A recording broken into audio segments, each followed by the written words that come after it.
Yes, gentlemen. Had to tidy up a bit, as you see, huh? Had my jacket on the bed. All right. So, what's going on, Vince?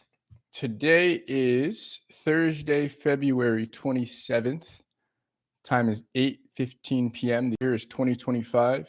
Hopefully, the lighting is decent. This is my first time doing a nighttime live at this spot. Yeah, I guess it's not the best lighting, is it? Light is kind of over here. I got another light. My kitchen light is on. Hopefully, this is good enough. Whatever. All right, boys. So actually was not expecting to do this live stream today until I was writing a school post for our community. As you know, the link to join is in all of my video descriptions.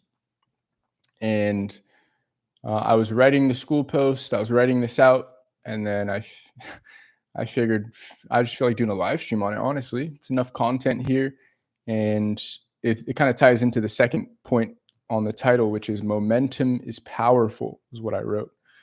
So let's go over the live. All right. So firstly, if you don't know who I am, my name is Ephraim. I'm 25 years old. I live in San Francisco, California. 2 years ago, Ephraim's dating life was atrocious. Yeah, I was having trouble getting dates, mainly because I didn't know how to express my sexuality in public.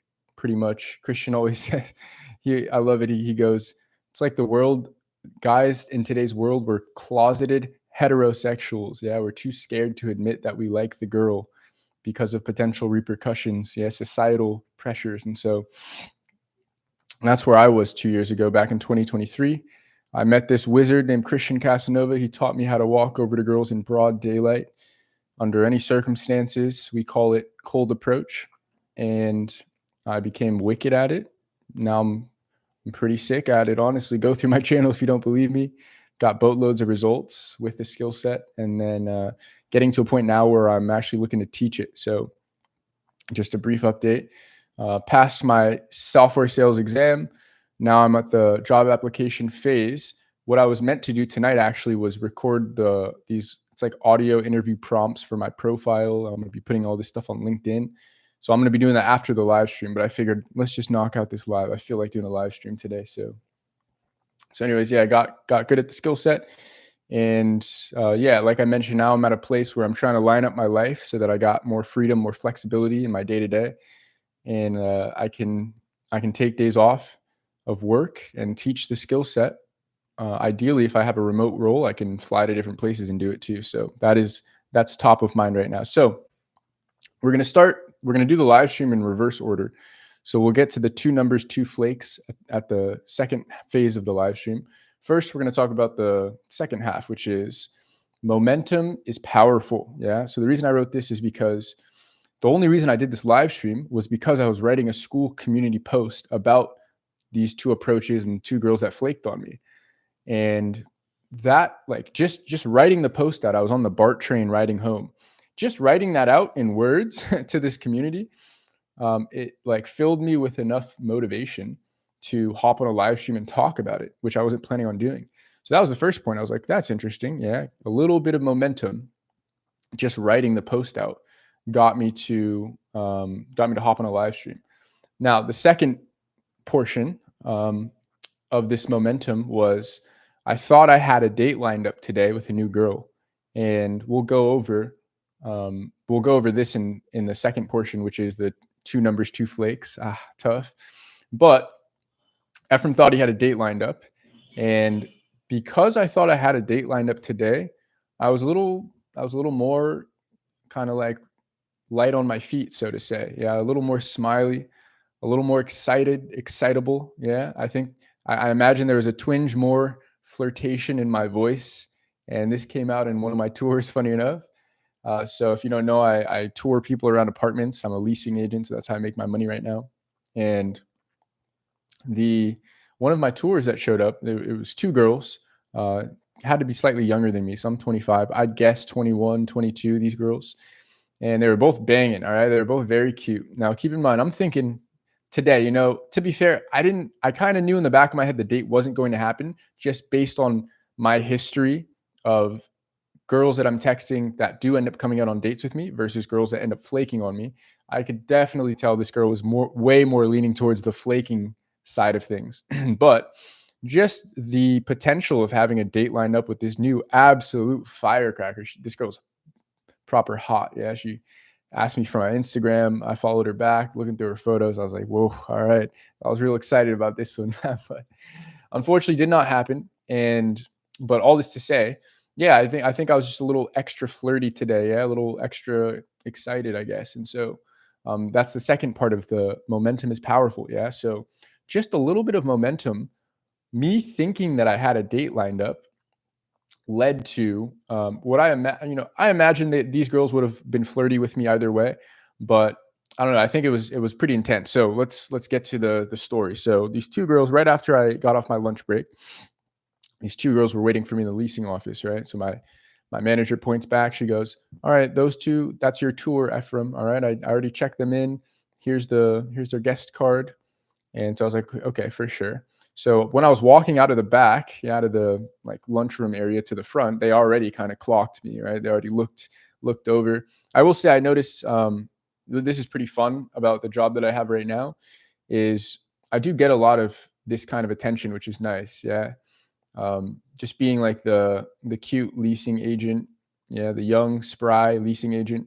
It's just a fun position to be in because I do get a lot of I get a lot of subtle flirting, which is fun. Yeah, it's not something I act on because I'm at work and I got to be professional, but yeah, it is fun. So this in particular was um, I'd say extra intense. So I walked over, I introduced myself. First thing I noticed, right, is when I smiled and introduced myself, they both kind of gave each other a look. Yeah, that kind of like, oh, he's cute, kind of a look, and they kind of sat up a little straighter and they started giving me that smile, right? So I was like, all right, this is gonna be one of those tours, yeah. Now, initially, I thought they were lesbians. Initially, so they're looking for a one bedroom to move into together. Usually, when that happens, right, it's like the two people are dating. You know, if it's just friends, they oftentimes they'll get a two bedroom. So I couldn't. I still think they might have been dating. Maybe they're bi. I don't know, but I think they're interested in me either way. Yeah, and so the reason I say this is right off the bat, right? So remember, I'm going into this thinking, oh, fuck yeah, I got a date lined up. Every chance I get, I'm scrolling through this girl's Instagram pictures, like, damn, she's bad. Oh, I hope I get to see her later today. And so I imagine some of that energy was coming off because when I was speaking with these girls, right, immediately they were already giggly. They were already over laughing at what I had to say. The little, uh, how can I put this? Like the comedic timing kind of pauses that I do when I talk to people. Sometimes it's intentional. Sometimes I'm just talking and they start laughing at things that I'm saying. But oftentimes when that's happening, right? When I'm saying stuff that isn't actually that funny, but girls are laughing, I'm like, okay, this girl's interested in me. So a lot of that was happening just right off the bat. And then we got to the tour, and I noticed one thing maybe you guys can relate is when I'm talking to, let's say, two girls, and they keep like they're talking to each other, but then they keep looking at me every time they say something to like gauge my reaction, see if I laugh at whatever they said, blah blah blah. I also kind of clocked that as okay, this girl likes me, yeah. And so a lot of that was happening on the tour, where we'd be in the apartment and they're kind of sizing up. They were pretty fun. They're energetic, but they're sizing up. Oh, the bed's gonna go here. Then at one point, one of the girls like put her body flat against the wall. Is like, oh, I think the table can go here. And the other girl's like, why are you standing like that?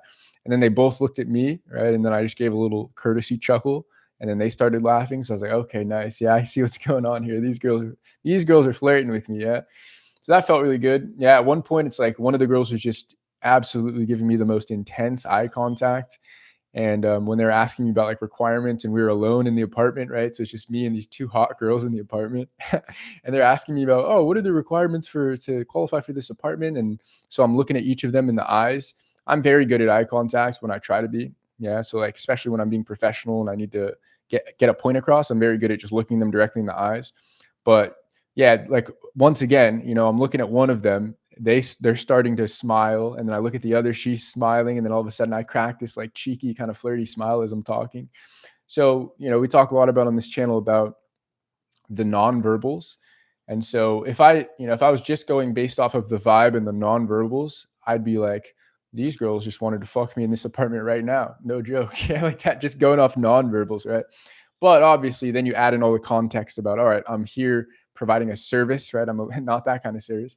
I'm a leasing agent trying to help them find their apartment. So got to dial it down a bit, of course. So I'll be the first to break eye contact and stuff. But that was just a fun story I wanted to talk about, which is, I don't know if it would have happened this way if I didn't already think that I had a date lined up, right? So I was all excited about the date, rubbing my hands together. Let's go. This is going to be great, right? Like, no kidding. Every time I was on tour and they were looking around the apartment, I just pull out my phone and just start going through her photos. Like, damn, I haven't seen this one. Oh, damn, she looks good here. Oh, she's in a swimsuit here. And so I was just hyping myself up over the date that I thought was going to happen. And so that's what I mean is I imagine some of this momentum was carrying over into this tour, for example. I imagine they felt that, right? Because I'm smiling down at my phone, and then I look up at them with the same kind of smile.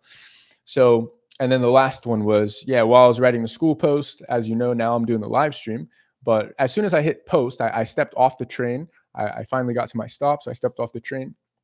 Once I clicked post, I looked up and there's a cute girl, and I went and I didn't approach. One that I didn't plan on doing. It's pitch black, but I was in a BART station, so underground station, super bright. That's where I took the thumbnail photo, so you can kind of see the lighting situation there.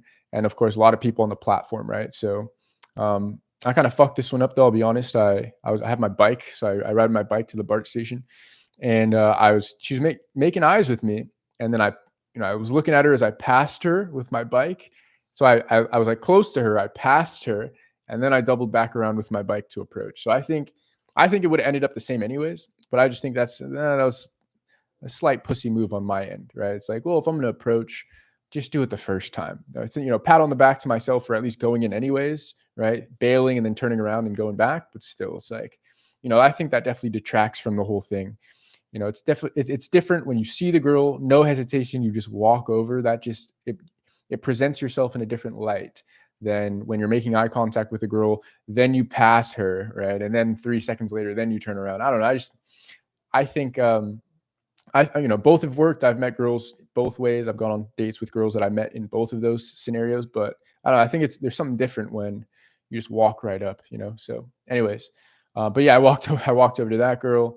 So this was probably 20, 30 minutes ago. I said, hey, I'm heading home. Well, first she gave me an odd look, right? When I walked over and I said, excuse me, didn't give me much at all. And so I tell her, oh, don't worry, I'm not crazy. I'm headed home now, but you look incredible. And she kind of cracked a smile. It's about it, nodded, and then said, thanks, I'm in a relationship. And I said, yeah, all right, no worries. Have a nice day, right? You do look good. And then I kept it pushing. So not much there. Pretty typical neutral response, right? The girl just wasn't interested. But the reason I'm bringing it up is I wasn't going to go, I wasn't planning on approaching, right? I don't feel the need to approach right now. But just by virtue of me writing the school post about the other approaches that I was doing, it like genuinely put me in the headspace of like remembering how I felt, remembering getting over the fear, remembering how good I felt about getting over the fear, and then the potential date that I had lined up and how exciting that was all today. And then I was like, well, let me just walk over, right? It was just, I was kind of riding on that momentum. So yeah, I don't know, just an interesting topic. Like, another thing I was thinking about as I was riding the escalator up after getting rejected from this girl just now was, it's just funny how the days that I do the very best tend to be the days when I've already done quite a few approaches. So I've had plenty of days where it's like, one shot, one kill, right? I walk over to one girl in the day. I end up seeing that girl later in the day. We go on a date, great experience, right? That's happened quite a few times. Go browse my channel for evidence of that. But, I thought about it and I'm like, well, I've also had days, this has happened on just off the top of my head, I can think of 2 separate occasions, one in Cyprus and then one go back to 2 in a row, that live stream, 2 separate occasions just off the top of my head. This may have happened more, where I met 2 girls that I ended up hooking up with later, at some point later in the week or the next week. I met 2 girls on 2 separate occasions on the same day where that happened. And I was looking back on that and I'm thinking, yeah, well, it's funny because I was just absolutely firing away those days. Yeah, especially the one day I was in Cyprus, I met the girl. And then the second experience I had, I met that same girl an hour later while me and Christian were walking on the pier. And then the 2 in a row video, I remember met the first girl, Amanda. I met her and she invited me to on an instant coffee date with her. And then like that Saturday, we ended up seeing each other. It was a great time. And then that same day, right, where I met her and we had that instant coffee date, go back to the video, how do I text two, right? All this stuff is compounding now. I met that girl, Bodie. She was late 30s, mid to late 30s, banging, right? She was a beauty professor or something. She taught something in beauty school, right? This hot blonde MILF archetype. Man, she was fire. And met her the same day. Once again, that day I actually wasn't firing away. I happened to have just gotten laid off my job, and I was out running errands. I remember I had to like return something to FedEx or something like that. So same deal, right? It's momentum, right? It's like just having the momentum of that first instant coffee date, for example. I remember walking over to Bodie, and it was like I was floating at that point, right? It's like I already met a girl. We had the instant date. Now we're talking about hanging out on Saturday. And then I see the hot blonde professor. It was fuck yeah, I'm going over, right? And I do remember on that approach, I was very nervous because I could tell she was quite older than me. And I could tell she, you imagine a beauty professor, she's all done up. So I thought she was working in like finance or something. But no, the momentum kind of carried me right over. So I guess maybe just a learning point there would just be, if you've got the momentum on your side, don't be afraid to use it. Yeah. If the day is going well for you, if you got a decent response or you're getting decent reactions to your approach, don't be afraid to ride the momentum out. Yeah. I found that I found a lot of success on days where that's the case is I guess what I'm getting at. So yeah, we'll see. I think we got to fix this lighting situation for the next live stream. I don't like how half my face is very shadowed, but anyways. So let's get on to the other portion of the live, which is the meaty part, right? Two numbers, two flakes. So as you boys may or may not know, I haven't been doing much approaching lately, been pretty heads down, focused on getting this new career jump started. And on Tuesday, that's one of my days off, I was going to see my mother, hang out with my mother. So on the way to the train station, the timestamp says it's around 1 p.m. I end up, I remember this specifically. So I just moved to a new area in San Francisco called Union Square. So I was still getting acclimated with the area, but I remember I saw a girl that I could tell probably 30s, late 20s, early 30s. So very professional looking girl, hot as ever, of course, right? Now, Union Square is very close to the financial district. So a lot of people are just working. So on a Tuesday at 1 p.m., you imagine a lot of people are on lunch break, for example. Hey, D1's out with friends. Hey, enjoy your night, my friend. I appreciate you stopping by to say what's up. Hopefully you can catch the live stream on Rewind. When you're, maybe tomorrow after your hangout. Have a good night. Don't forget to go in. Yeah. Let this be motivation. You got the face of the channel encouraging you right now, D1. You are, I think you're first commenter on any of my live streams, man. You have my belief, baby. Go in for your approaches. All right. Go say what's up to those girls. Oh, dude, let's go into this. He says, I got two numbers on Valentine's Day, both ghosted. Oh, that one hurts, huh? Valentine's Day. Dia de amor, huh? Day of love. That's tough.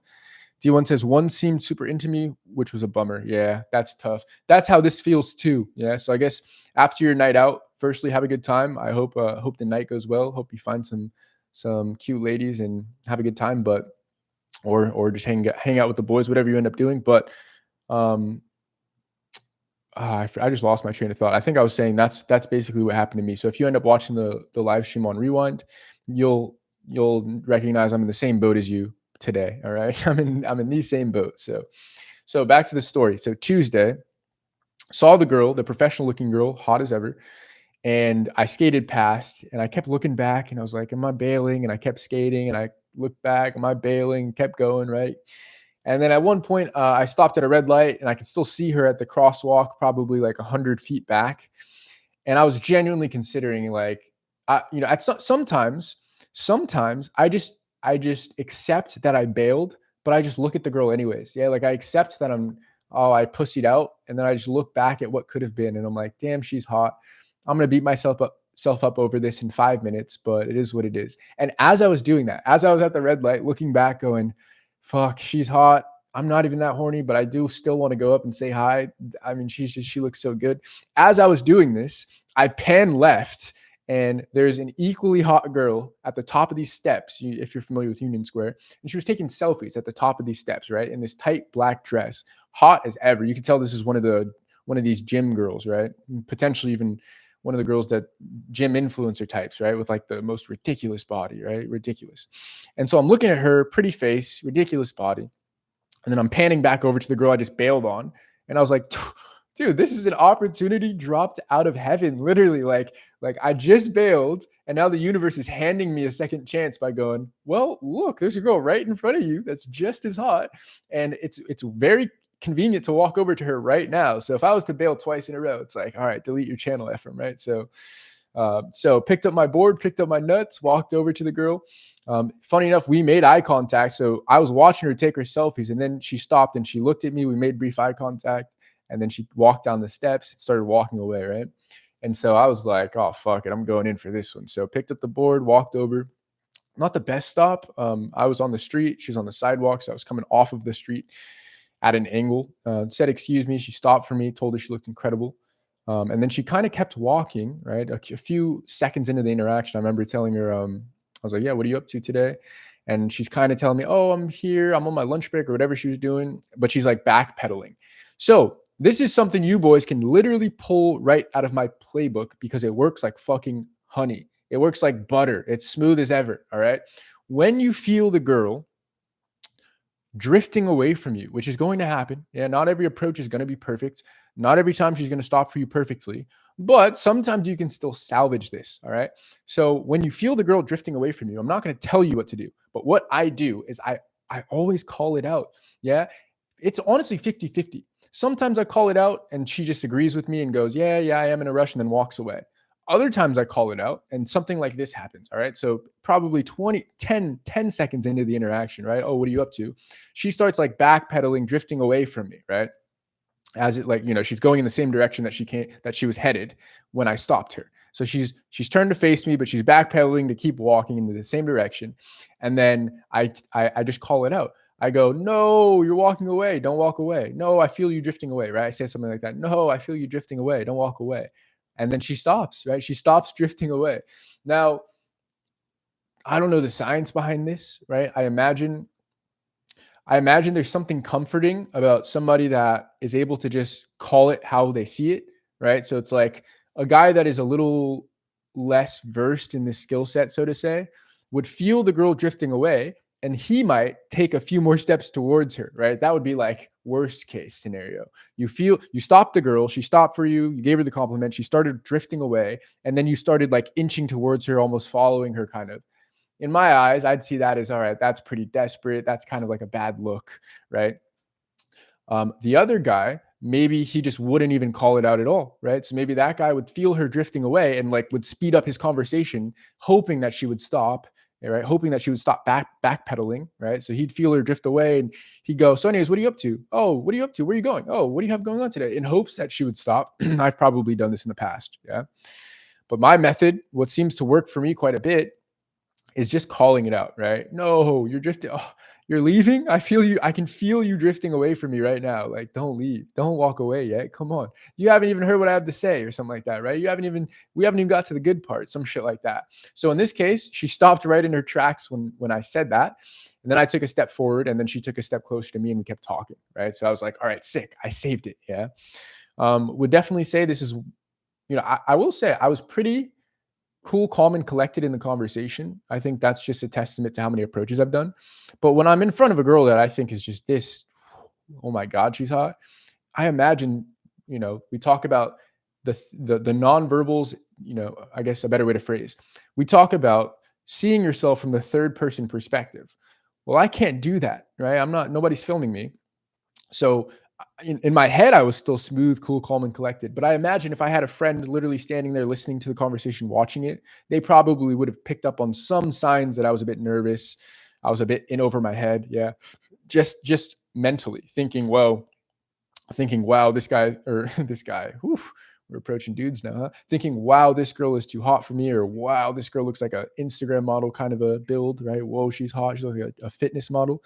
So I imagine that a little bit of that does play into it, probably plays into the stop as well, right? If I see a girl and I'm like, yeah, she's pretty hot. Yeah, I'm going to go and approach her. I just think that I'm better than her off the bat. So when I stop her, it's almost like this. I just know she's going to because I'm like, "Ugh, look at you, look at me. Yeah, you're going to stop for me," kind of a mentality. Obviously, if I could adopt that for every girl I walked up to, results would be even better, right? But the I guess self image, self confidence, it's not as easy as just snapping your finger, right? For me, it's had to it's been built over a bunch of approaches. But anyways, so all this to say, I think that the approach was pretty fucking solid. But once again, I'm sure I was giving off some sort of nervous signs. But at one point, this girl was loving me. Yeah, so I had her giggling. We were just talking about what we were doing. She says she's working remotely, does office work remotely. She wasn't on her lunch break. Excuse me. She says, yeah, I'm actually on the clock right now. Then she tells me she's going to a funeral tomorrow, like her uncle's funeral. So that's why she's in the Union Square area. She's going shopping at Zara for an outfit for the tomorrow's funeral. I probably could have been a little more empathetic there. I kind of just skated over that and just went, all right, let's go on a date anyways. So, I think like literally she told me that. And I go, oh, I'm sorry to hear that. What are you doing later? Like I was literally like, what are you doing later? Right? I'm off today. What do you got going on later? That's so funny when you think about it. Damn, it is pretty inconsiderate of me if you do think about it, right? This girl's going through a funeral kind of a process. Wow, uncle just died. Oh my God. And all I care about is taking her out and bending her over. Yeah. The duality of humans, huh? Male brain versus woman brain. It's funny how that goes. But anyways, this girl's hot. All right. I'm still upset that she didn't reply to me, but to finish off the approach, I was, as I do when I am in front of a girl that I like enough, I just try to line up a date, right? So I do say, what do you have going on later? Right. I tell her I'm off today. What time are you off of work? I'm off work today. Let's go out. Oh, I know this place here. Oh, I just moved to the area. Let's find a place here. She seemed to be with it. I'll be honest. She was, at one point, I will say, when I was trying to get her pull her schedule out, she was kind of saying, yeah, this and that. Yeah, you can take my number down, right? She kind of said it like that. Yeah, you can take my number down. This is before I asked for it. And I'm trying to set up a date, right? I'm not out collecting numbers because I already know how that goes, right? It's great for the beginner it's a stroke of the ego, but you quickly realize when you walk over to women in public, you quickly realize that a phone number does not mean a date. Yeah. A lot of the times it can be a pity number. It could be just to get you out of her way, right? All right, come on, boy. You came up, you said hi to me, take my number and leave me alone, kind of a thing, right? So I'm not after numbers, right? I want to know right then and there, does she want to go out with me or does she not? If not, don't waste your time giving me your number. I don't want another phone number in my fucking contact book, right? I already got hundreds of girls' numbers that never replied to me, and now every now and then I got to go through, delete all the numbers. I don't like doing that shit, right? Just if you like me, you like me. If you don't, I don't want your phone number, right? I don't want to convince you to like me. So so once again, you can pull a page out of my book, right? When I'm feeling that kind of energy where it's like, yeah, she's giggling. Yeah, it seems like she likes me somewhat, but she's kind of giving me the half-ass. Yeah, here, you can take my number down. Yeah, for sure. Oh, you can take my number down. So I remember telling her, like, yes, I want to take you out, but I don't want your number if you're not interested. And I literally, I'm like, no hard feelings if you're not interested. Genuinely, I don't need your phone number. Yeah. And she's like reassuring me, oh, no, I am. No, yeah, take my number down, right? Reassuring me. So in that case, I think, all right, maybe she does like me, right? Versus like sometimes I'll pull that line out, right? Look, no worries if you're not interested. Like, I want to take you out. And then she might use that as a convenient excuse to go, oh, yeah, actually, I am real busy these days. Oh, yeah, I do have a lot going on right now. That's her way of saying, yeah, I'm not interested, right? Especially when I lay it out like that. But this girl, no, she was egging me on, right? She's going, no, that's not like that. No, yeah, take my number down. I am interested, right? So I'm like, okay, for sure. But yeah, anyways, I take her number down and we continue to have a conversation for like another 5 minutes. I remember she tells me she's high, right? I tell her, you like drinks? You like going out? What's fun out here? You like to go out? I just moved to Union Square. She goes, yeah, I drink, I smoke a lot, this and that. And then I go, are you high right now? And she giggles, she goes, yeah. And I'm like, oh, this all makes sense now. I start teasing her, right? I give her a little touch on the arm. I push her away a little bit. I'm like, oh, this all makes sense now. Yeah. No wonder you're awkward. Yeah. No wonder you're awkward right now. So just teasing her a bit. And yeah, we proceed to have a conversation for another few minutes. I was trying to line up the date to the best of my ability, right? I was telling her I'm off today. I know this spot in the Mission, right? I was going to go back to Old Faithful, but I was like, but I'd like to check out areas out here. And then once again, she ends on, just text me. Yeah, just text me. We'll find a time, whatever. Just text me. Yeah. So I see that as a bad sign. Yeah. Some people, they might watch that whole sequence. Like, I have to remember what this must look like from the onlooker's perspective, right? They're seeing just this whatever guy, right? 5'9", very average height, not the super most muscular guy, not the most model looking guy, not the most jacked guy. They're just seeing like another fucking bloke on the sidewalk of San Francisco. And then they're looking at this absolute fucking Instagram model build type of a girl. This holy shit, she's hot. And if they're watching this, they're watching me get off of the street, get off of my skateboard, stop this hot ass girl on the sidewalk, now get her cracked open laughing at my jokes. Now I'm squeezing her on the arm, pushing her away. It looks like we're damn near dating at this point. All right, I'm exaggerating a bit. And then they proceed to watch me take her phone number down and give her a hug and say bye. Right. So it's like, from the onlooker's perspective, this probably looks insane. Right. But for me, I'm looking at this as a loss. I'm looking at this as an L, because I'm like, did not secure the date. Yeah. I'm almost positive this girl's either not going to come out with me. She's going to maybe try to set up a date and then flake on it. She's going to not even reply to my text. That is how my mind is working through this interaction, because I've been in so many. Yeah. So I don't know why I brought up the other part, but it's just funny to think about how far I've come, I guess. Yeah. You think about, if I was watching a guy do that, I'd be like, fair play. Right. But to me, knowing what I know, having been in all of these interactions, I can look at this and go, this girl's probably not going to come out with me. I can just tell right off the bat. And proof of that is I did end up texting her a few minutes later. I said, hey, Amanda, good luck at Zara. All right. So this girl, her name happened to be Amanda also. There you go. But I say, hey, Amanda, second text, good luck at Zara. I texted that 1:04 p.m. She read the message. It doesn't say the timestamp when she read it, but I think it was like literally at 1:06 or something. So like 2 minutes. She intentionally left the message on read and then did not reply. And I was like, all right, well, it's tough. Yeah. And that was Tuesday, right? Today's Thursday. So I don't think I'm getting a response, but so that sucked, right? I was on the BART train all giddy thinking, whoa, my God, she's hot. Whoa, maybe we got a date. Maybe I'm going to line up a date with, didn't reply. Now, to be fair, I didn't get my hopes up too high, because I already knew, right? If a girl's, yeah, just text me, right? If we're ending a conversation off with, yeah, just text me. Yeah, I'm not buying it, right? That girl probably doesn't like me that much. Yeah. Versus, you look at some of my history where I got the girl to agree to the date right there, right? I'm like, all right, Thursday. All right, I get off at 6. Let's do 7. All right, let's hit this bar right here. Yeah, 7:30 sound good? Yeah, that works for me. Okay, for sure. Yeah, let's do it. We're gonna meet here at 7:30, right? Like that's a lot different way to end the conversation. Yeah, it's like you've got a confirmed date. So that's what I'm, when I am going over to the girl and she does clearly like me, then that's what I'm looking to do, is set up the date right then and there. I almost like that's almost like a prerequisite to my approach. That's almost a structural part of my approach at this point. I'd go as far as to say it is. Yeah. So for those of you who maybe follow my content to any degree and you're looking to emulate similar results, firstly, obviously, we probably should end up working together. Yeah. So if you're a good fit and you got money, I'll have the product and service up pretty soon here. Don't worry, we're working towards that. But that's if you really want to emulate the results. But if you're looking to do this just based off my content and kind of trial and error, don't go for the close, quote, go for the close, go for her phone number. No, try to set up a date with her standing right then and there in front of her. Yeah. Take it 5 steps further. Do not just ask for her phone number and yeah, I'll text you and then just hope for the best. Nah, fuck that. Yeah. You want to fix your flake rate. If you have identified the girl that likes you, and you'll know what that means. You will know. You very clearly can tell when a girl likes you and when she doesn't, when you do this often enough. And when you do identify that girl that likes you, stay in there, as nervous as you may be, as uncomfortable as this may feel, and try to set up a fucking date with her. Yeah. I have questions for you to ask. Yeah. When are you free? Yeah. What's your schedule like? What days are you off? Right. My days off are this and that. What about you? What days are you off? Oh, yeah. What time do you get off of work?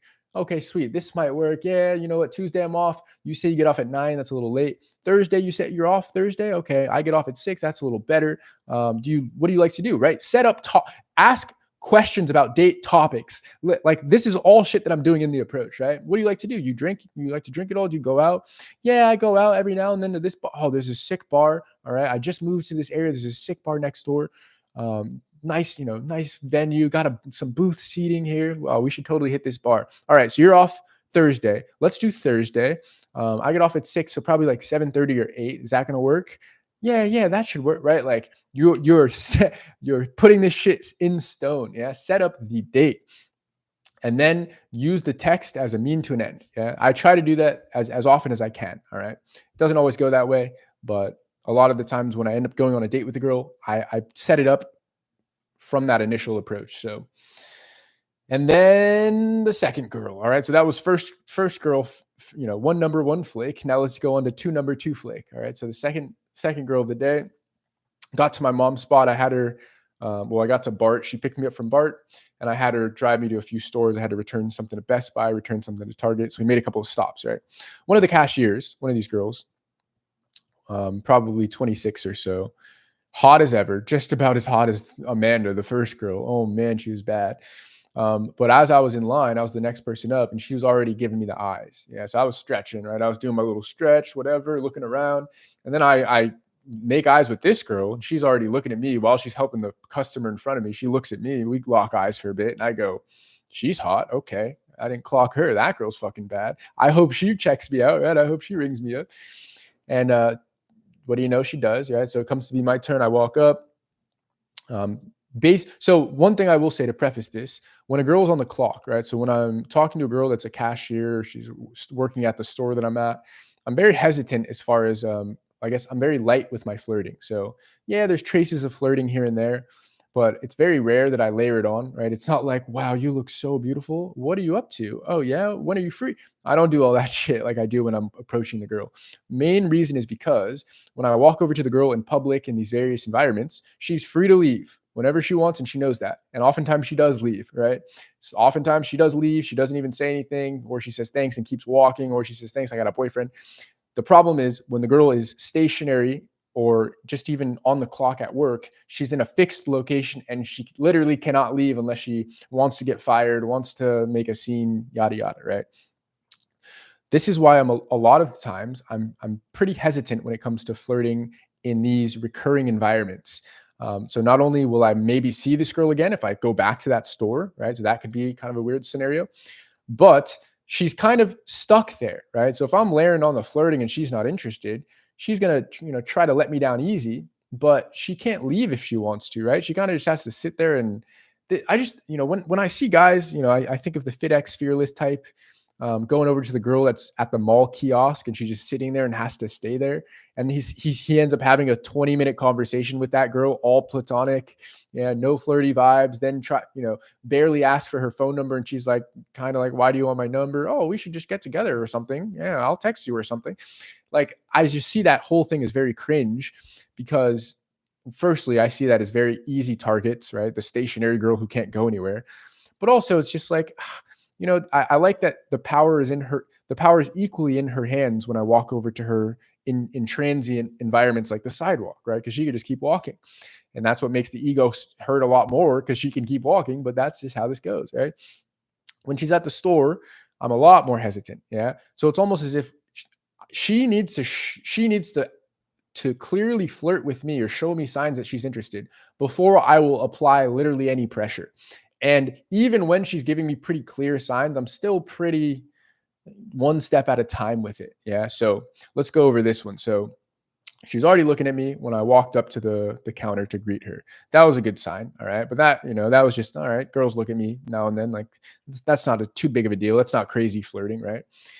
But as she's checking me out, right, with the product, she is asking me questions about myself. All right. So that's a big one. So I've met a number of girls that are not interested in me. And one thing that is very common among all of those girls is they do not ask me further questions about myself, about where I'm from, about where I live, about this and that. right? When a girl is not interested in me, usually she doesn't really care much about me at all, doesn't want to know any of these things, wants the conversation to end. So I compare this to the fat, smelly guy that's in front of her. Maybe she's just very nice and she's asking that guy these questions. But it's like you pair the questions with the seductive eye contact, right? Where we're holding eyes. Yeah, I remember at one point I'm like, I'm handing over whatever I'm buying, and like she's touching my finger, like our fingers are touching, and we don't move them, right? Like it's a, if it's someone you don't want to touch, it's a very knee-jerk reaction. You take your hand away. But us, we're kind of like letting our hands rest on the table a bit. Both of us know that our fingers are touching right now, very subtle, but it's like, but we're leaving it there, right? So in my mind, these are all signs. All right, this girl's liking, this girl's feeling me for sure. And then, of course, the main thing was she's asking me about, oh, you from the area? Or you from this? Or I don't remember exactly what she said, but something like that, right? Oh, do you live in this, live in that? Oh, no, I tell her, oh, I'm just visiting my mom today. She lives here in this city. So I live in San Francisco, though. What about you? Where are you at? And then she's giving me descriptions of where she's living and stuff. Oh, no way. I just moved from the Mission, right? She told me she lived in the Mission. No way. I just moved from the Mission. Oh, I was always at Dolores Park, right? So it's just like this fun conversation. And then the last thing that she did, that once again, very subtle, but she's wearing these leggings. And I remember she like very clearly in front of me, like pulled them up, when someone's adjusting their pants, but she's like pulling them up so I could see her full figure. Right. Oh, and I was like, damn, she is bad. So with all of this evidence presented in front of me, I was like, all right, I'm going to ask for this girl's number. I already know I am, but still I did it one step at a time. Right. So still, even when even when she's pretty much asking me to ask for her number, I still asked something that I usually don't ask, which is, are you single? Yeah. So after we're middle of all this conversation and stuff, we're talking about how we live close and stuff. And then I go, are you single? Usually I don't ask a girl that when I approach her on the sidewalk, because I know she'll tell me if she's single. The reason I ask this girl is because in the event that she is not single, bullet dodged. But secondly, and this one is a little more subtle, in the event that she is single, but simply is not interested in me, she will still say no, right? So if I ask this girl, are you single? And she is absolutely 100% single, but she's not interested in me. She knows what's coming next, right? She knows I'm going to ask for her number next. She doesn't want me to, right? She doesn't want to make it kind of an awkward scene. Her coworkers are next to her and shit. If all of this is happening, then she's still going to say no, right? Are you single? No, I have a boyfriend. Oh, okay, for sure. And then I leave, right? So I added another little roadblock there. And she goes, when I ask her, are you single? Before I even finished saying the word single, she was already nodding, right? She was smiling at me, nodding. So I'm going, are you single? And she's like, yeah, she's nodding. And then immediately after I go, can I have your number? And then she starts nodding again. And then she takes out a piece of paper, right, like a little piece of receipt tape, writes her name, writes her number, and then hands it to me, right? And then once again, funny enough, talk about taking a page out of my book, set up the fucking date. But I didn't just take her number, tell her, okay, I'm going to text you, and then run out of the store and, oh my God, I got her phone number. No, I stood there after it was very clear she likes me, and we didn't really give a fuck that the coworkers were overhearing us. And I tried to set up a date, right? So I tell the girl, today's one of my days off. So yeah, that's why I'm seeing my mom. What about you? What days are you off? She tells me Thursdays, right? So this is the girl I thought I was going on a date with today. Yeah. So today's Thursday, right? So she goes, I'm off Thursdays. So I tell her, because it was Tuesday, right? So if I'm being honest, I wanted to fuck her on Tuesday. She was hot as hell, right? And she was looking at me all seductively and shit. So I was planning on potentially inviting her over after she got off work. So I asked her, I go, what time do you get off work? And she said 9:30. And so I was like, okay, all right, it's a little late. She agreed, right? So then I tell her, okay, Thursday you're off. I get off at 6. That's probably better for a date. There's a spot in the Mission, right? You live in the Mission. There's a spot I used to go to. You boys may know the spot I used to take all my dates to, right? And I tell her, yeah, it's a nice little bar. You drink? Yeah, I drink. Oh, for sure. Let's go on a date. Let's do that. Let's hang out. And so once again, it wasn't fully confirmed, I remember, but I left it on that note, right? Pretty much half setting up the date. Right? I didn't want to be too overbearing. We got customers waiting behind me and shit. But I did fairly cement the date there by saying, all right, sweet, Thursday, yeah, we can go on a date. All right, cool. I'll shoot you a text. And then I walked out. All right. So this was a little more promising, right? This is a girl that, once again, right, she's stuck at a kiosk, right? She's in a store. She's a cashier in a store. Got her coworkers next to her, got a line of people. If she is not interested in me, she will shut it down very quickly, right? But she's doing the opposite. longer eye contact, adjusting all her tight clothes so I could see, right? Fingers are touching, right? Very subtle point, very, very subtle, but our fingers touch for a few seconds. Yeah. Asking me questions about myself. These are also, I've been in enough conversations with enough girls that I know what it looks like when a girl's interested in me. Yeah. And so, having picked up on that, I still moved very slowly. A lot of this is, rejection avoidance, right? I'm like, all right, I might be back at the store another day. I don't really want to be known as the guy who hit on the girl who got rejected. So a lot of this, right? The "Are you single?" is like another layer that I add for her to just let me down easy, right? Okay, are you single? Right? She's not interested. She'll just say no. All right, I didn't ask for her number. It doesn't feel like a rejection, so to say, right? But yeah, all of these things lining up, and then of course she's nodding before I even ask the question, and then she's nodding when I ask for her number. So it's great signs. Okay, now we move on to what up, Roma? Roma says, "Yo, just moved to Canada, low key scared to approach, but I gotta just face this fear." Yeah, man. Yeah, I mean, I don't, what can I even say for you? It doesn't really help to be the guy that has done all of the approaches, just telling you, yeah, just go in, right? Like that's what I try to do for inspiration and motivation. But I get it, man. I get where you're coming from. When I hadn't done any approaches in my life, I couldn't do it on my own. I had to pay somebody. Like I literally had to pay Christian to teach me. I physically could not do it. I tried to get out of my car. I drove to these downtown areas in San Francisco. I got out of my car, walked for a few minutes, and then got back in my car. Didn't say a word to anybody, right? It's like I get where you're coming from. It's this mountain that you're feeling right now, and you think the world is watching you, and you think the world is judging you. And yeah, I mean, you just got to go for it, man. I don't know. I don't really know how to package this in a way that will get you off your ass, on your feet, and over to the girl. You have to just. It's just a lot of faith. It's a leap of faith. You walk over.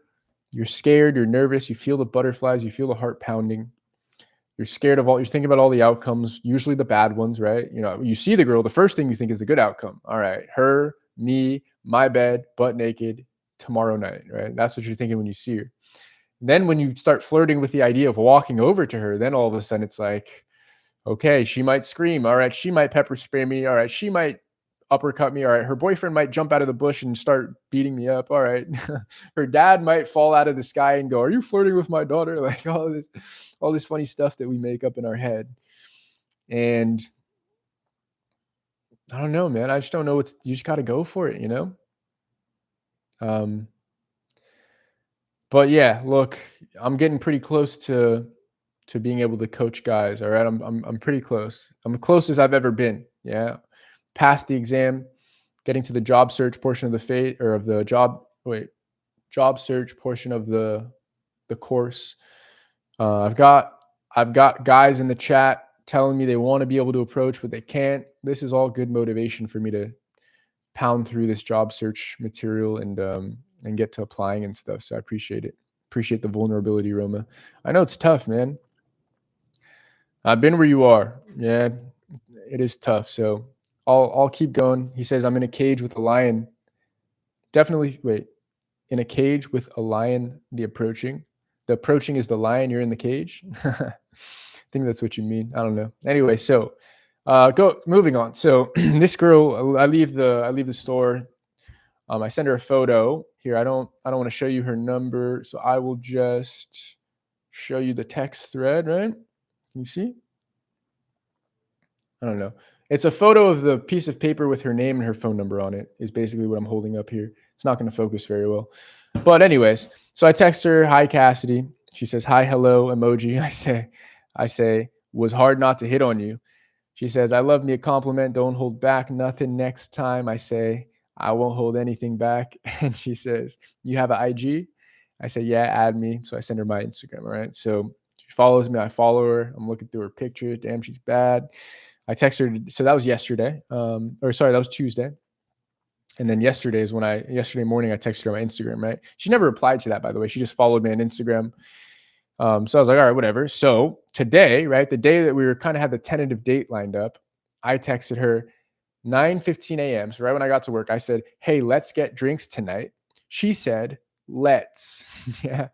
So very, I don't know. This girl had a decent Instagram following and a whole lot of photos, and looked like a real bustling social life where she was going to raves and parties and weddings and stuff. So I imagine this girl gets a lot of attention, a lot of guys hitting on her, a lot of, it sounds like you got a big friend group.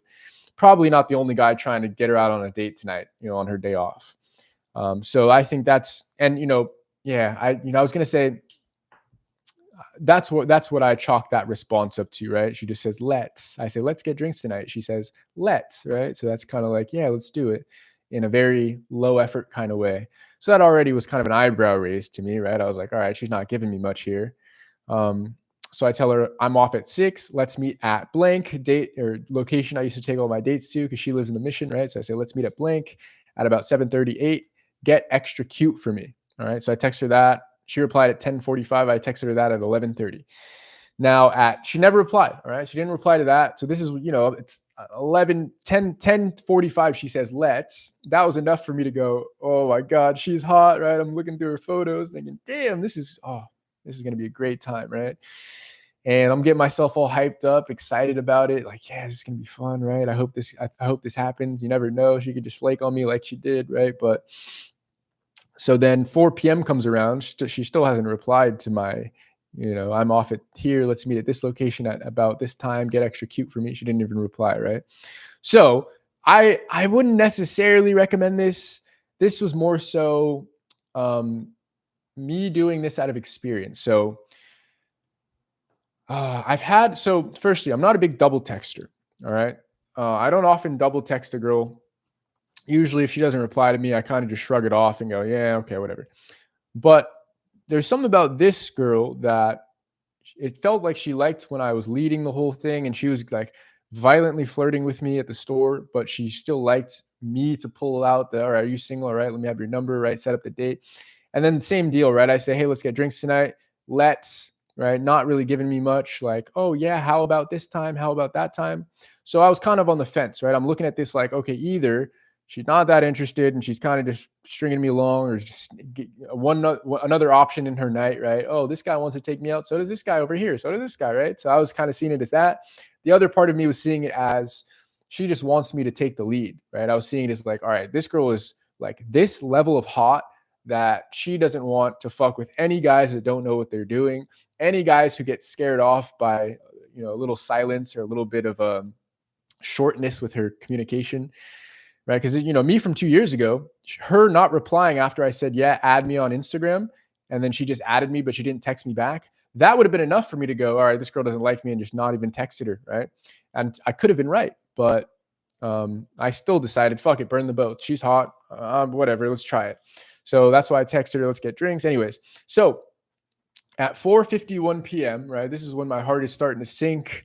It's been like 5 hours since I told her, let's go, let's meet at this place, get extra cute. She hasn't liked the message. She hasn't replied to the message. So I'm thinking, all right, it's feeling like a flake. Yeah. So my last ditch effort was I texted her now. Oh, excuse me. I texted her at 4:51 p.m. Now say, yes, Ephraim, I can't wait. I'll meet you there tonight. And I put that in quotes. So look, I wouldn't recommend. Well, firstly, I don't know. This is just me, my personality mixed with my level of like risk tendencies. All right. So let's break down what I just fucking said there. All right. So my personality is I'm pretty fucking good at taking the lead. I'm a pretty dominant personality when it comes to me being one-on-one with a girl. All right. So you just saw my last live stream. If you watched it, I suck at night game. Clearly, I'm not a very dominant person when it comes to being in a big group, and this guy's way louder than me. This guy's way more charismatic than me. So I'm not like the most dominant person when it comes to that. But if it's me flirting with a girl that I can tell likes me, I'm pretty good. And you can go watch my How Do I Text videos to see what I mean. I'm pretty good at just expressing who I am, expressing what I want, expressing my sexuality, right? So I've pulled this line before. I think like once before. So yeah, and then I pulled another similar line before where I met a girl. We lined up a date for later that day. I did a live stream on this, and then the girl, we're set up a date for like 20 minutes after I met her, right? And then I told her I got to go home, change because I just got off work, and I'll meet you at this bar. And we said, okay, yeah, yeah, yeah. And then I texted her, all right, I'm about to walk over in like 15 minutes. And then like 10 minutes went by and she didn't reply or like the text or anything. And so then I texted her at that point. I said, are you ghosting me already? Or something like that. No, oh no, I said, no way you're ghosting me already. Right. So not a question. I just put it as a statement, right? No way you're ghosting me already. And then 2 minutes later, she replied, haha, no, I was just going home. I'll meet you there. I'm walking over now. All right. So that was another one of those situations where I was kind of like, all right, it's on the fence. This might happen. She might be ghosting me. I'm just going to let it all out on the table, right? I'm just going to burn the boats. I'm going to risk the double text. It is what it is. So same deal here, right? So I said, I'm off at 6. Let's meet at this bar. Get extra cute for me. 5 hours go by. She doesn't reply. And so then at 4:51 p.m., I text her, now say, and then in quotes, yes, Ephraim, I can't wait. I'll meet you there tonight. Yeah. So this is me like telling her to say yes to the date, telling her to confirm the date. And then 20 minutes later, she says, I don't think I can tonight, love.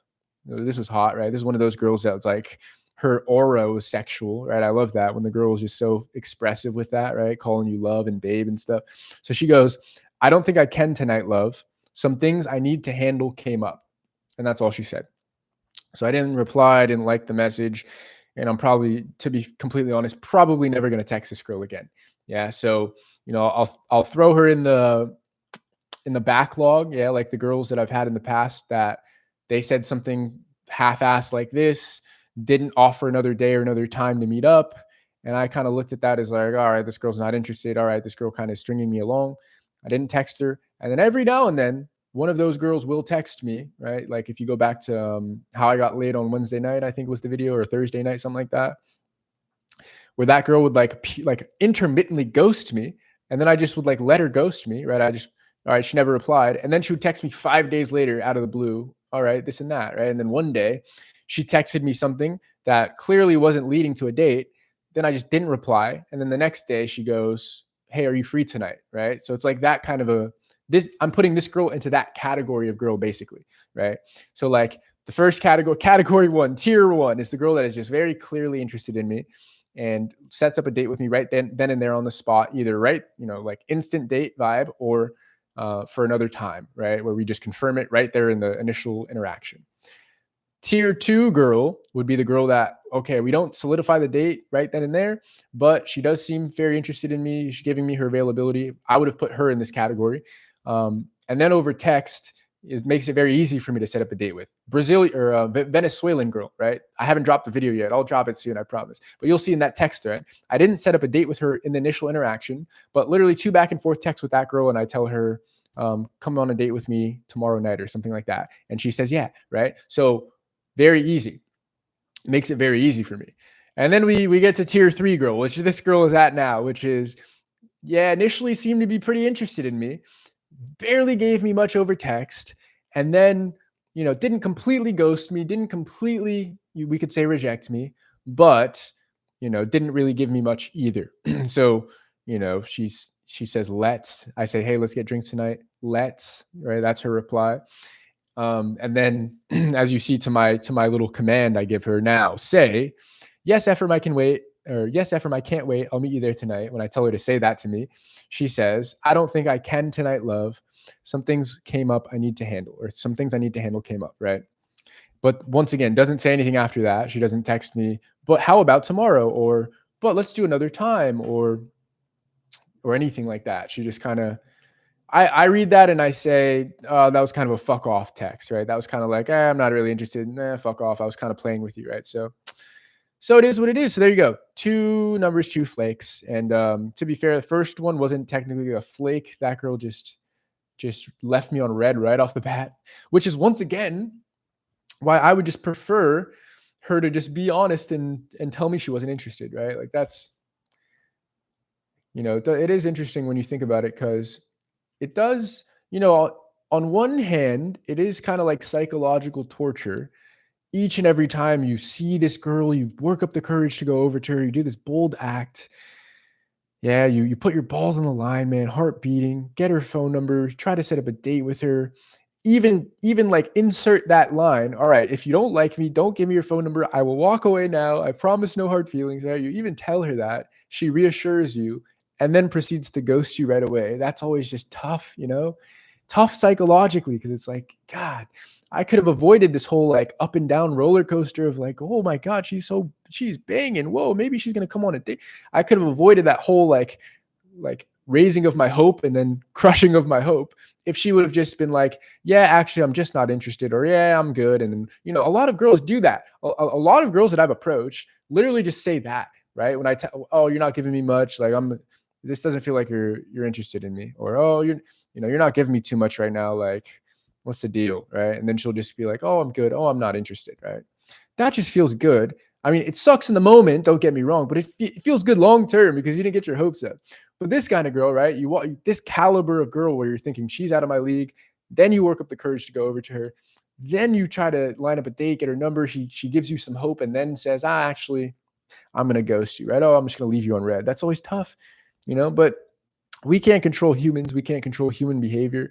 Who knows why? Maybe it was just for her own ego, right? Maybe it was just yeah, I kind of want to lead this guy on, then let him text me and then leave him on red just to feel good about myself, right? Maybe it was she was interested, but the way I texted her was off-putting, and then she decided to leave me on red. Maybe she changed her mind in the 5 minutes or whatever, the 20 minutes it took me to text her, and then decided not to. I don't know. Who knows?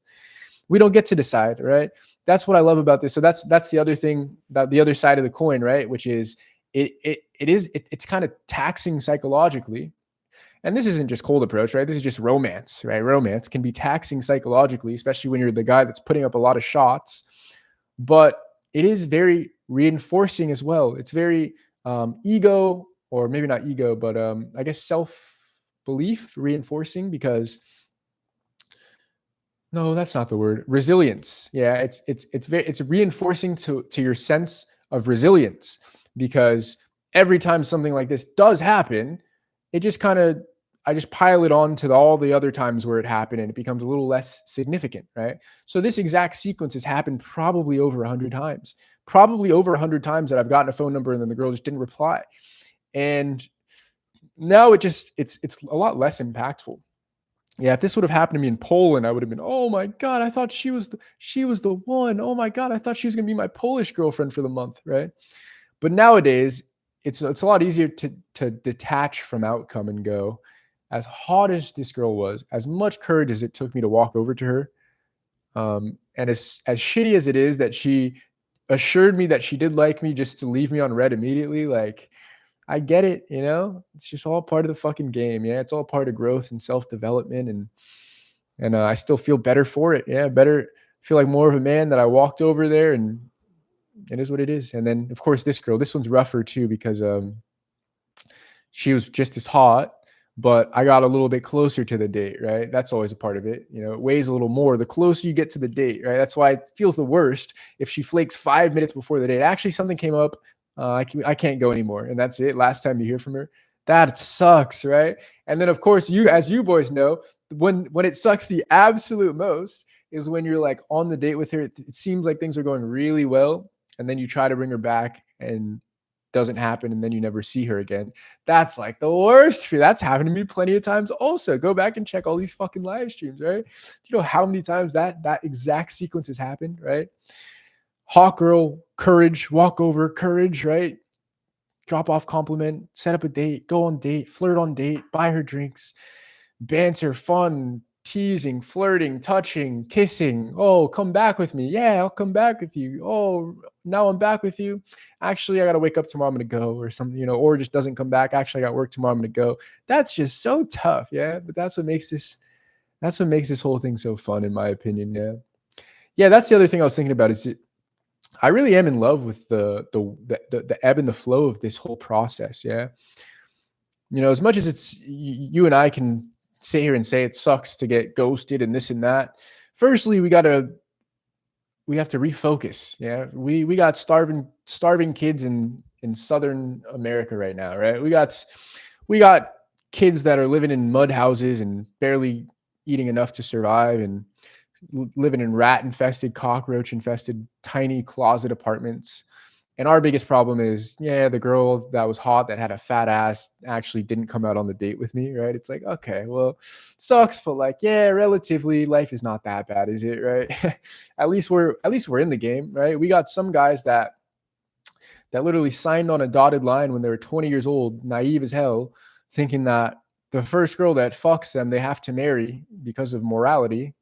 And now they're maybe coming across content like mine, probably tearing their hair out, going, wow, look at what I missed out on. Wow, I don't even like this girl much anymore. And I'm married to her now, right? So it's like, we could be one of those guys. Yeah. So it's not that bad, is it?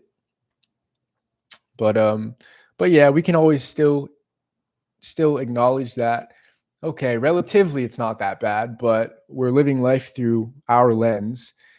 And so for me, top of my plate today, right? Firstly, it was all right, crush this fucking software course. But then, of course, hot girl, amazing body pops up, and I'm like, yeah, the course can wait a little bit, right? I'm like, this is a bonus date, anyways, right? Like I wasn't even intentionally trying to talk to this girl. She just happened to be working at the store and flirting with me. And I was like, fuck it. I can't help myself. Right. So it's like, yeah, as much as it sucks, life isn't that bad, is it? Right. I've already got a lot of experiences and a lot of fun stories and content. And so as much as it sucks, it doesn't suck that much, does it? We got to remember that. Yeah. Have fun with this. Have fun with this whole process. It's supposed to be fun. Yeah, that's something Joseph says a lot, which I think is so great. Yeah, he's like, guys, guys are experiencing dating as if it's like the most excruciatingly painful experience ever. They're like so scared and nervous at each and every step, and oh my god, and nervous. What's the word? Desperate, right? Oh my god, what do I do? And I just see it in a completely different light, right? I just see it as fun, just fun, vibrance, unpredictability. Yeah, just what's over here? What's around this corner? Oh, this girl likes me. This girl wants to go out. Let's do it. Oh, now she flaked on me. That does suck, but tomorrow is another day. Life does go on. The sun will rise. Yeah, and there will be another girl. And I'm not even that hung up, anyways, right? It's not even like I'm that horny. Yeah, I was probably gonna have to buy a honey pack to get hard anyways. So it's like life isn't that bad, is it? Yeah, we gotta have fun, man. It's not supposed to be about desperation and pain. Yeah, you're not supposed to pain your way through this. Yeah, that's what the work culture, right? Work hard culture has us thinking. Don't get me wrong, I'm one of the biggest advocates for working hard, but yeah, I do think I was lied to in my teenage years, my early adulthood when I was 18, and they're just promoting head down for 40 years, work until you're a millionaire, to retire early and then travel when you're whatever.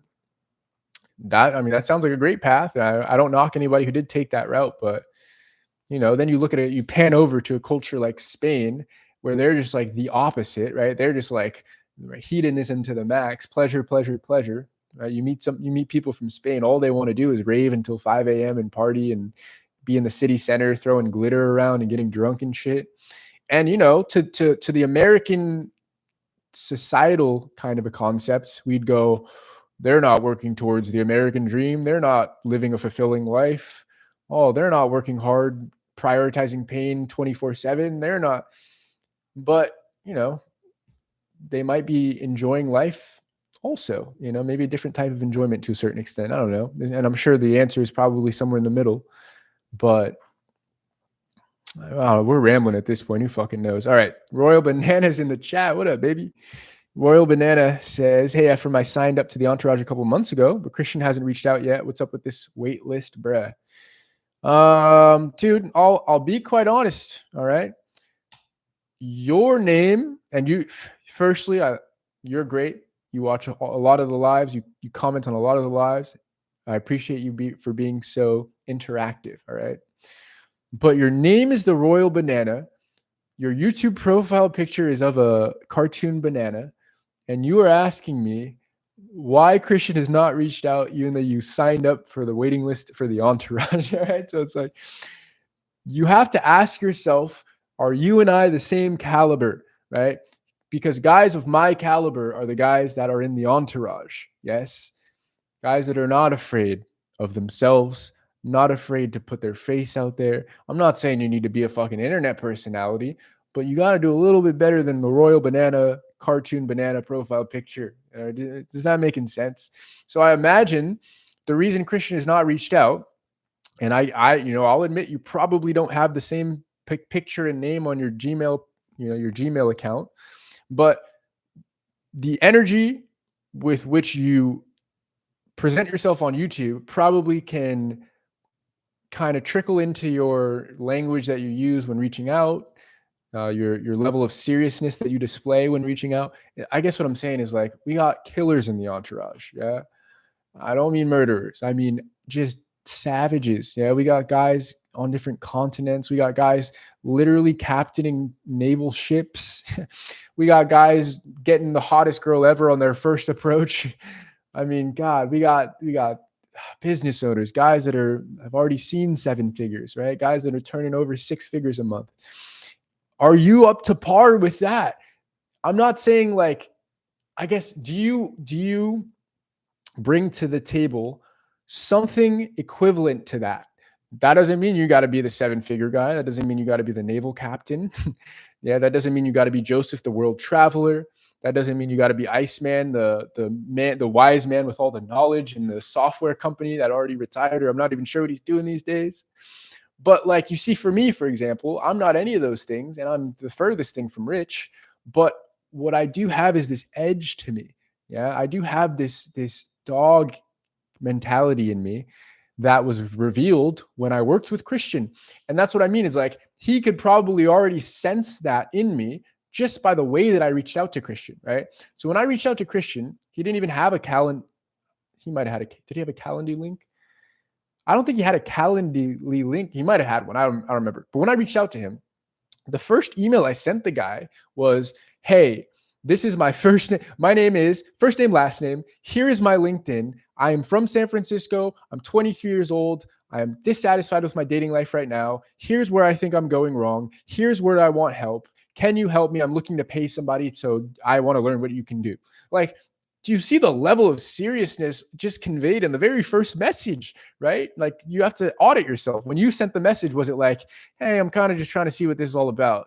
Hey, I'm kind of interested in joining the entourage. What's this all about? Can you pitch me? Right? You see what I'm saying? So it's like that this same kind of personality can convey itself in a simple introductory email, right? So when I reached out, he could already tell I was goddamn serious. He's like, you're the only fucker ever that sent me his LinkedIn. Fuck are we doing here, right? He teaches how to get girls, and I'm sending him my LinkedIn, right? But I just wanted to share with him, look, I'm not some random internet troll nerd. Look, I've actually got a professional presence and a career going, right? This is back when I just got laid off from my first programming role. Look, I'm not afraid to tell you my name and show you my face, and this is who I am. And so, you have to ask yourself, do you bring to the table something along those lines? Like, you wouldn't have caught me on YouTube with a profile named The Royal Banana and a banana on my profile photo. Never have I had anything close to that. Yeah. I'm not hating on you. You just got to audit yourself, right? Some introspection. All right. That's all I'm saying. So, and then the Royal Banana says, it's called game for a reason. This is meant to be fun and exhilarating. Yeah, I agree, man. I agree. And, excuse me if I'm assuming too much, but I think that a lot can be assumed from, to be fair, I don't want to, I can't assume too much, right? Because a lot of people just have kind of a burner account where they kind of troll and stuff. But I don't know. I guess I've also got guys that put their first name and their face on their photos and their YouTube accounts when they comment on my stuff, and they join my school community, and they give me their name and where they're from, and they share with me that they're an actual person. And it's like, they're not trying to hide, I guess is what I'm saying. So that's all I'm saying is, like, if all I had to go off of was your profile photo and your YouTube handle, that to me would not compute to being equivalent to the caliber of guy that is in the entourage right now. And it's a very small circle. Yeah, there's only like 24, 25 guys in there. And we're all just fucking monsters. Yeah. Not to say we're the best. We're not the tallest. We're not the buffest. We're not the richest. We're not the, oh my God, alpha males. We're not the top 0.1%, this and that. But oh my God, do we have balls? Yeah. We're probably top 1% in that category, in that regard. Oh my God, do we have courage? Yeah. So I guess we could end on that. Yeah, I know. Jerome said he's getting cooked. I don't even mean to do that. I'm not trying to cook you. I'm just being pretty real. I'm just being real, right? I'm not trying to roast anybody, especially the Royal Banana. Man is a vibrant part of the community. Guys always commenting. I'm not trying to roast. I'm just keeping it a buck, right? I'm just keeping it real. Like, I tell you what you probably should hear, not what you want to hear. Because I think that's the most helpful. I think that's what a big brother, should do, is be honest. I'd be pissed if Christian told me with just what I wanted to hear. If I showed up in Warsaw and measly walked over to the girl, right? And I went, "Oh my God, excuse me, you look hot, bye." And I did that. And then Christian went, "Oh, that was perfect. We don't have to change anything," right? Like that would be terrible. That would be such a disservice because I would not have grown. I would not have improved, right? So instead he went, "Great job walking over there. But oh my God, was that atrocious? We got some shit to work on," right? So it's like, that's what I needed, right? So I'm just trying to give you what you need. Yeah. All right, boys. Went on for an hour 15. This felt like a good live stream. Yeah, hopefully you let me know about the lighting feedback. Yeah, I don't know. I know I'm not as illuminated as I once was in my old apartment. It's because the light was a little more recessed, and so we got more light exposure. Does it even matter? I don't know. Royal Banana says, "Big facts. I ain't got a LinkedIn, but that's a solid place to start.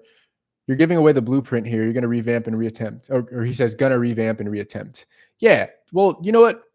The first thing I have to say about your response is bravo, because I think a lot of guys, it's pretty easy to be defensive, and I think a lot of guys would have listened to me talk about their profile photo, and they probably would have got pretty defensive about that and said like, "Yeah, you will fuck you, bro. Yeah, you don't know shit. This is just my burner account. Yeah, this and that." But bravo to you for actually like receiving the information. Like, for example, that is a very good sign, right? That shows that you're open to feedback. You're not like a very closed-minded individual who's like, "No, I'm perfect. No, I already know everything." That's you're already on your way to being the kind of a guy that would be able to make it into the entourage, or would be able to make it be selected for coaching. That's one piece of the pie, but it is a decent piece, right? It's like being open to coaching, open to feedback, coachability, right? That's a big thing. I remember telling Christian on the call, "Dude, I'm very coachable. Yeah, I've been coached through football, coached through a programming boot camp. I was in a pyramid scheme where I let them brainwash me into this sales training, and I got fucking wicked at talking to people and just being kind of bold." And so, maybe coachable to a fault, when it came to the pyramid scheme. But I don't punish myself too much about that. I was 18, but just the fact that I was coachable, right? Whereas you look at somebody, probably, I always reference my dad. Probably a lot of you can relate. Your dad, your mom, or maybe your uncle, a family member, right?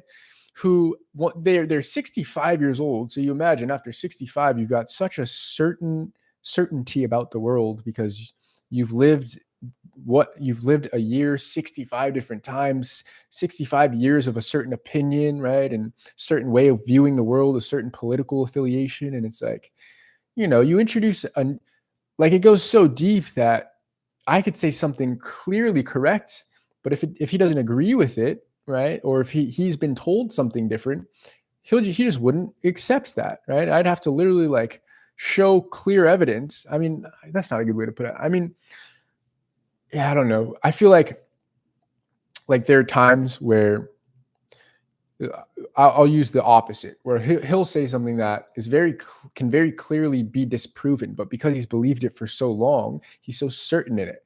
And I find a lot of people in general are just like that, right? Where it's like they just can't be told shit because ego. Yeah, I think it all comes back to that. So bravo to you, the Royal Banana. Bravo for not having a big ego when I was going in on your profile. All right. I think that's a great start. Seriously. So, all right, boys. 9:30. Felt like that was a decent live stream. Hope you boys enjoyed. Talk to you soon. Yeah, going for your approaches. I know I will. Life is too short not to.